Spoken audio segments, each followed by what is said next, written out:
This is a place where geography set the rules, royalty raised the standards, and the sea had the final say. Welcome to Cascais, a coastal town shaped by the sea, the crown and careful choices. Cascais began as a small fishing settlement on Portugal's Atlantic coast. Its transformation into one of the country's most refined seaside towns was not accidental nor particularly fast. It was shaped by geography, royal presence, and a long relationship with the sea. Today, Cascais is known for its quality of life, historic architecture, and growing international community. To understand why, it helps to follow the coastline and the buildings that grew along it.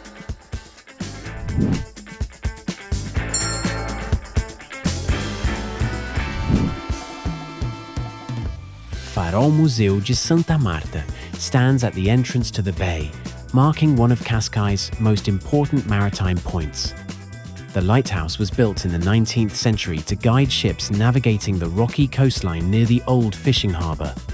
The building now functions as a museum dedicated to maritime navigation, lighthouse technology, and local coastal history. Exhibits explain how navigation systems evolved, how lighthouses were operated, and why this stretch of coast required constant attention from mariners. The lighthouse remains an active navigational aid, which underlines an important fact about Cascais. The sea here is not decorative. It has always been functional, strategic, and sometimes dangerous.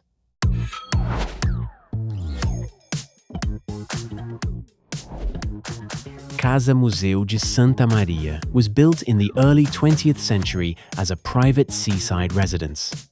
Its location, directly facing the Atlantic, reflects the period when Cascais became a preferred summer destination for the Portuguese elite. The house contains period interiors, decorative tiles, and furniture that illustrate upper-class domestic life during Cascais' transition from fishing town to resort. It also reflects architectural trends of the time, combining comfort with restrained elegance rather than monumentality. This was leisure architecture, designed for long stays rather than display. Next to the bay stands Museu Condes de Castro Guimarães, a late 19th century palace built in a romantic revival style. The building was commissioned by an Irish aristocrat and later donated to the town. Inside are collections of paintings, manuscripts, rare books, and archaeological material. The museum reflects both personal collecting habits and broader cultural interests of European elites living in Portugal at the time. The surrounding gardens and proximity to the sea reinforce how Cascais' cultural institutions were integrated into everyday coastal life rather than separated from it.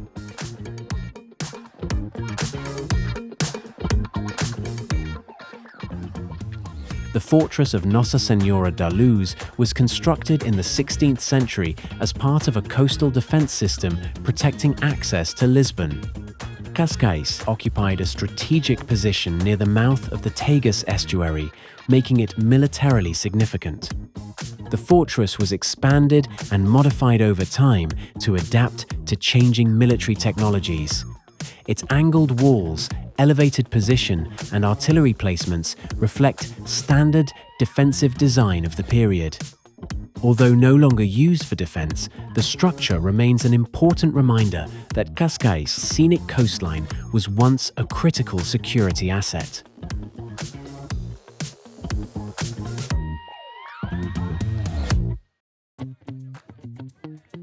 Scattered through the historic centre are residences such as Palacetes Seixas and Casa dos Almadas.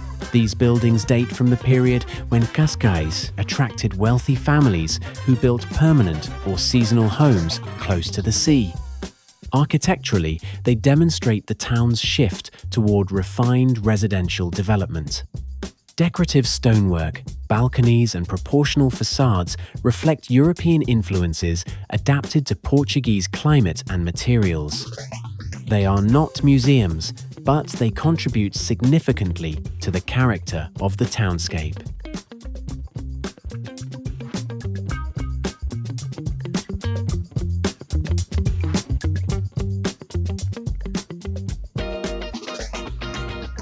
Palácio dos Duques de Lolé is a smaller, noble residence associated with one of Portugal's prominent aristocratic families. Though modest in scale compared to larger palaces, it represents Cascais' long-standing connection to the Portuguese nobility. Its presence reinforces the town's role as a place of residence, not merely seasonal tourism. Cascais' central beaches developed alongside the town itself. Praia da Ribeira lies directly beside the historic centre and was traditionally used by fishermen before becoming a recreational beach. Praia da Rainha, smaller and sheltered by cliffs, was once reserved for royal use.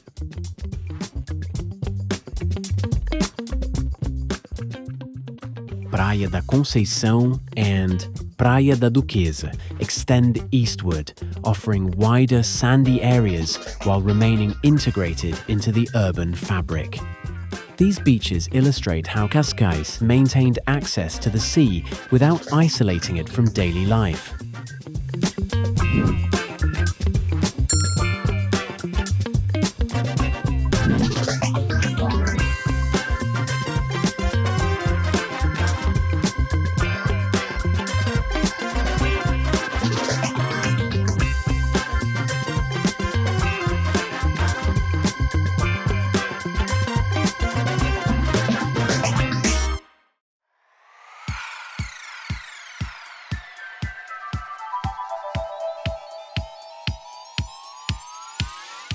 Boca do Inferno, or the Mouth of Hell, is a natural sea cave formed by erosion of limestone cliffs. Waves enter the cavity with force, particularly during storms, producing loud crashes and dramatic spray. The site has long attracted visitors and was documented in 19th century travel accounts. Its name reflects appearance rather than danger, though the geology and conditions are genuinely powerful. It remains one of Cascais' most recognizable natural landmarks.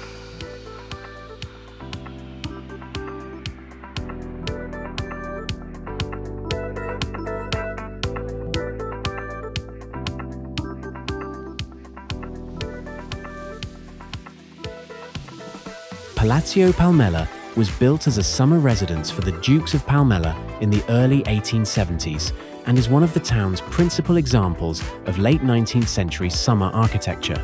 Designed by the English architect Thomas Henry Wyatt in a neo-Gothic or perpendicular Gothic revival style, it was erected on the site of the old fort of Nossa Senhora da Conceição and deliberately sited to enjoy sea views and a landscaped park.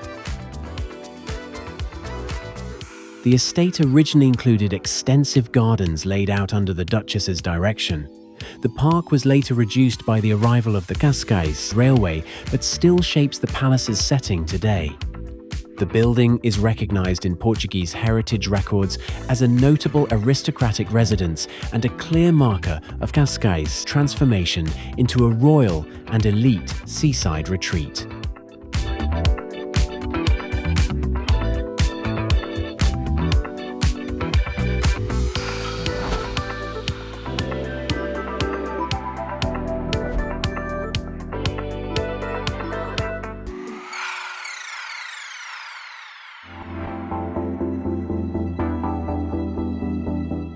Located near the boundary between Cascais and Estoril, Forte da Cruz was built in the 17th century as part of coastal defences. Like many such forts, its military role diminished over time. The structure now sits within a recreational coastal setting, illustrating how Cascais gradually transformed defensive spaces into public and leisure environments.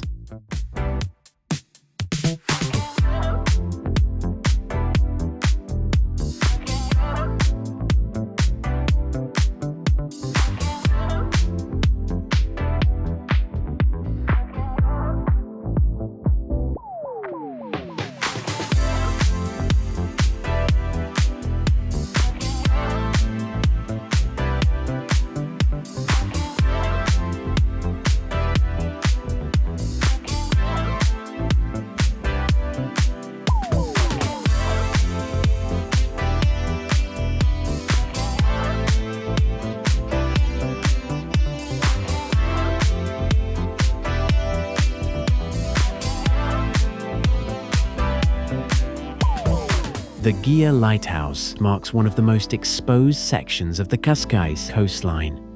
It was established in 1936 to help ships navigate a stretch of Atlantic coast known for rocky outcrops, strong currents, and very little forgiveness for mistakes. Architecturally, it is unapologetically practical. This is a 20th century lighthouse designed for function rather than drama. Instead of a towering monument, the Guia Lighthouse focuses on reliability, quietly doing its job without demanding attention. The lighthouse emits a white flashing light visible for several nautical miles, guiding vessels west of Cascais before they approach the Tagus estuary. It works as part of a wider coastal navigation system, proving that even lighthouses benefit from teamwork. Crucially, Guia Lighthouse is still fully operational today, maintained by the Portuguese Navy. It is a reminder that Cascais, despite its polished image, remains connected to a working maritime landscape. The surrounding cliffs make the reason obvious. The Atlantic here is beautiful, but it has never been particularly sentimental.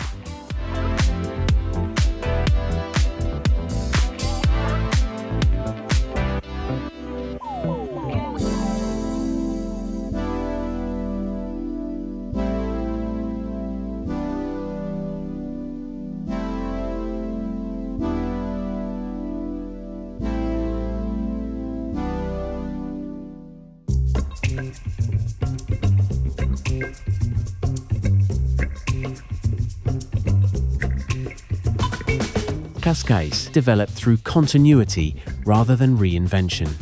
Fishing, defense, royal leisure, and modern living layered gradually onto the same coastline. Its current popularity, including among international residents, is not the result of sudden change, but long-term balance. Proximity to Lisbon, maritime heritage, and careful urban development all play a role. Cascais did not become fashionable by accident. It became functional, comfortable, and historically grounded, and stayed that way.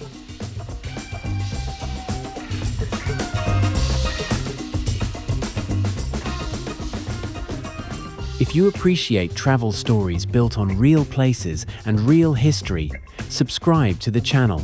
Cascais rewards attention to detail.